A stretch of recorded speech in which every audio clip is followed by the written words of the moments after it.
Assalamu alaikum wa rahmatullahi wa barakatuh. Welcome back to the channel, ladies and gentlemen. I got a video for y'all today. Now, this one is going to be a little bit different. Why? Because as you can see, we got a letter from Iran to the people of the United States of America. So Trump is getting ready to pretty much talk to the American people. So before that happens, they decided to release or give us a letter from Iran. Either this might be damage control before Trump gets on there and starts spewing nothing but lies, or this right here may be one of the ways that is going to throw Trump off. And so I would like to read this with you guys and give my thought on it. While I'm doing that, keep in mind, ladies and gentlemen, am I a big supporter of the Iranian people? I don't mind the Iranian people. Am I a big supporter of the government? No, I'm not a big supporter of the government. But what I do know is I have intellect, right, to decide what is good and what is bad, what's a just war and what is not a just war.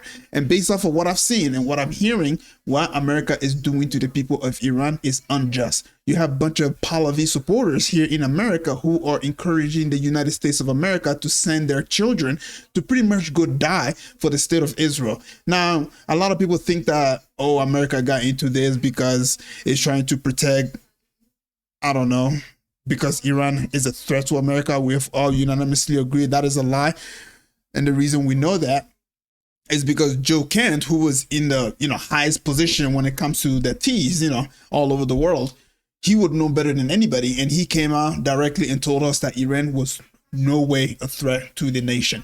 With that being said, ladies and gentlemen, let's go ahead and read this and then I'll just give my commentary on it. If you get bored, I apologize for that. Also, keep in mind that I speak multiple language. English is not my first language, so if I do make some mistakes while reading this and pronounce some words wrong, I really apologize for that. So just read along with me, and if you read faster than me, just put it on 2x speed or whatever and then just continue reading.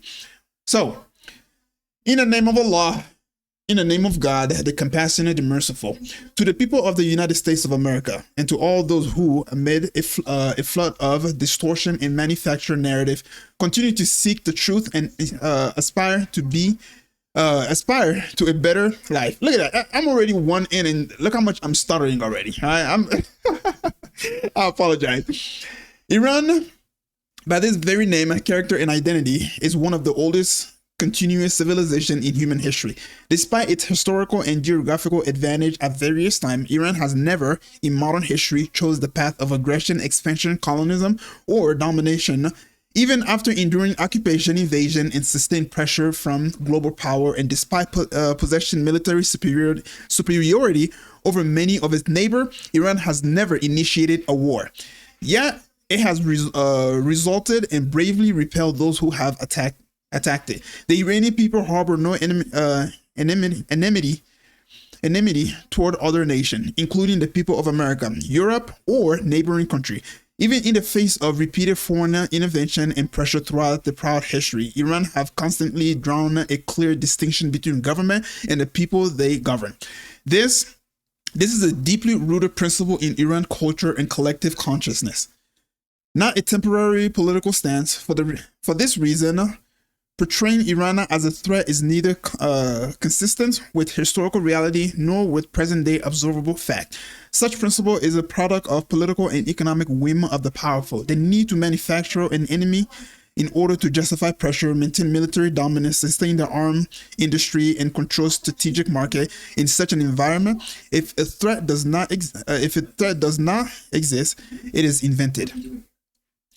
Within the same framework, the United States has concentrated the largest number of its forces, bases, and military capability around Iran, a country that, at least since the founding of the United States, has never initiated a war. Recent American aggression launched from these very bases have demonstrated how threatening such military presence truly is. Naturally, no country confronted with such condition would forego strengthening its defense capability. What Iran has done and continue to do is a measured response grounded in legitimate self-defense, and by no means in an initiation of war or aggression. Relations between Iran and the United States were not originally hostile, and early interaction between the Iranian and the American people were not marred with hostility or coup d'etat and illegal an illegal American 1953 tension. The turning point, however, was the intervention aimed at preventing the neutralization of Iran-owned resource. The coup disrupted Iran's dramatic process,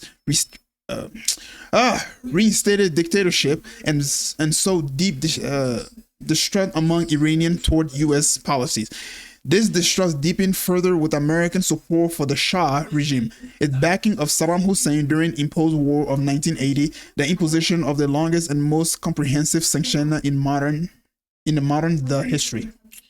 Okay, sanction in modern the history. I just want to make sure I'm reading that right because it didn't make sense in my mind. And ultimately, unprovoked military aggression twice in the midst of negotiation against Iran. Yet all these pressure have failed to weaken Iran. On the contrary, the country has grown before the Islamic percentage 30. I think that says 30% stronger in many areas. Literacy rates have tripled from roughly today.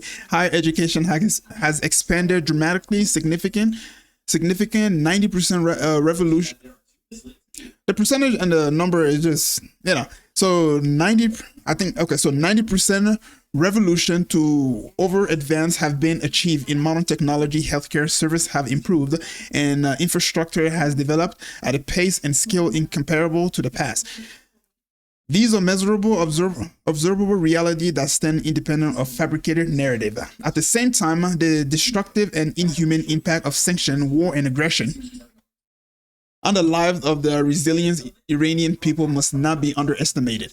The continuation of military aggression and recent bombing profoundly affect people's lives, attitude, and perspective. These reflect a fundamental human truth. When war inflicts irreparable harm on lives, homes, cities, futures, people will not remain indifferent toward those responsible. This raises a fundamental question. Exactly which of the American people's interests are truly being served by this war? Was there any objective threat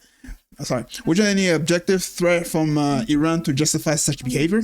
Does the massacre of innocent children, the destruction of cancer treatment, pharmaceutical facilities, or boasting about bombing a country back to the Stone Age serve any purpose other than furthering damaging the United States' global standing? Iran pursued negotiation, reach an agreement, and fulfill all its commitment. The decision to withdraw from the agreement escalate toward confrontation and launch to act of aggression in the midst of negotiation were destructive choices made by the U.S. government. Choices that serve the delusion of the foreign aggressor. Attacking Iran's vital infrastructure, including energy and industrial facility, directly target the Iranian people. Beyond constituting a war crime, such action carry consequences that extend far beyond Iran's border. They generate instability, increase human and economic costs, and perpetuate a cycle of tension, planting seed of resentment that will endure for years.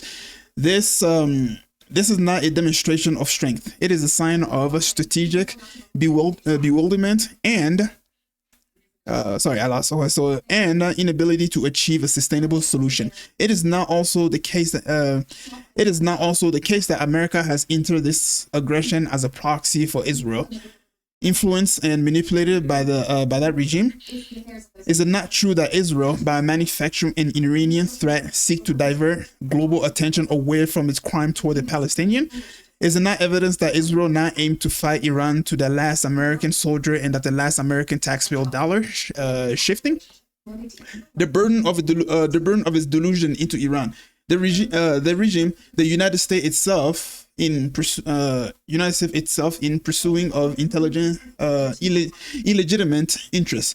Is America first truly among the priorities of the U.S. government today? I invite you to look beyond the machinery of misinformation and integral part of this aggression, and instead speak with those who have visited Iran. Observe the many accomplishments Iran immigrant educate in Iran who now teach and conduct research at the world's most prestigious universities, or contribute to the most advanced technology from firms in the West. Do these realities align with the distortion you are being told about Iran and its people. Today, the world stands at a crossroad. Continuing along the path of confrontation is more costly and futile than ever before. The choice between confrontation and engagement is both real, consequential. Its outcome will shape the future of generations to come. Throughout its millennia of proud history, Iran has outlasted many aggressors.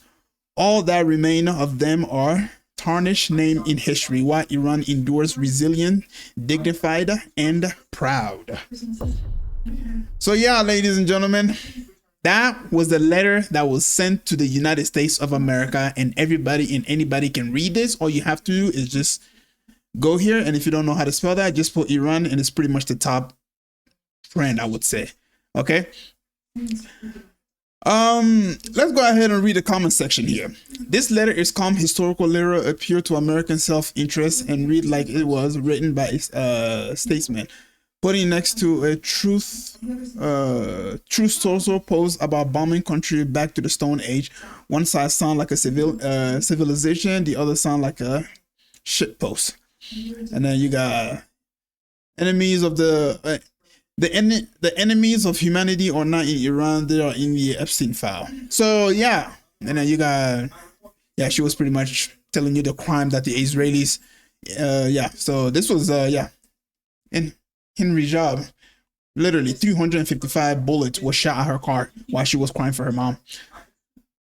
So yeah, you know, all in all, what I do want to say is I'm gonna leave it right here so that way you guys can, you know, just understand something, is that the people who are pretty much doing child, you know, on an island and doing a bunch of ritual and doing unspeakable things to little kids are pretty much the same people who are telling you that Iran is a country that needs to go.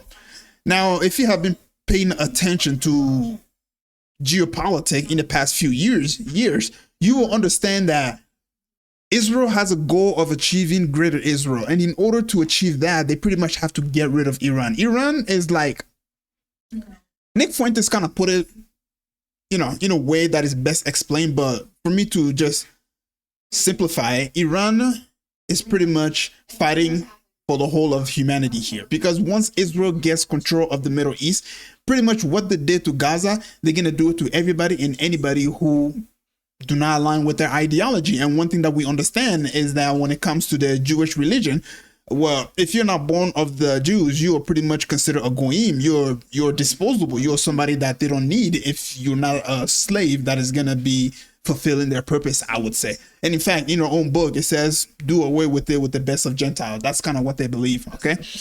And so, yeah, that's what I wanted to say about this whole situation. I really hope you learned something about this right here. I would have given more opinion about the whole letter, but let's be quite honest, it kind of explained what was going on. Okay, I know Iran is not a perfect country, don't get me wrong. I'm not gonna sit here and say that Iran is perfect and Iran is that blah blah blah blah blah. No, like I said at the beginning of the video, what America is doing is unjust. It shouldn't have attacked Iran. Iran was no way a threat to America.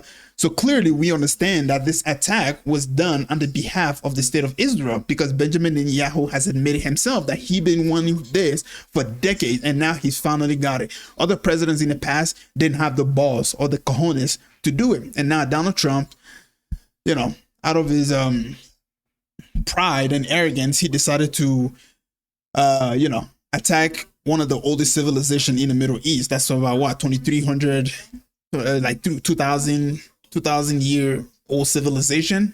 Okay, and again, when you look at the geographical location of Iran, you will understand as to why Iran has been able to remain for such a long period of time, right? For such a long period of time. So yeah, ladies and gents, if you learned something, please don't forget to leave a like and subscribe, and I'll catch you guys up later. Peace.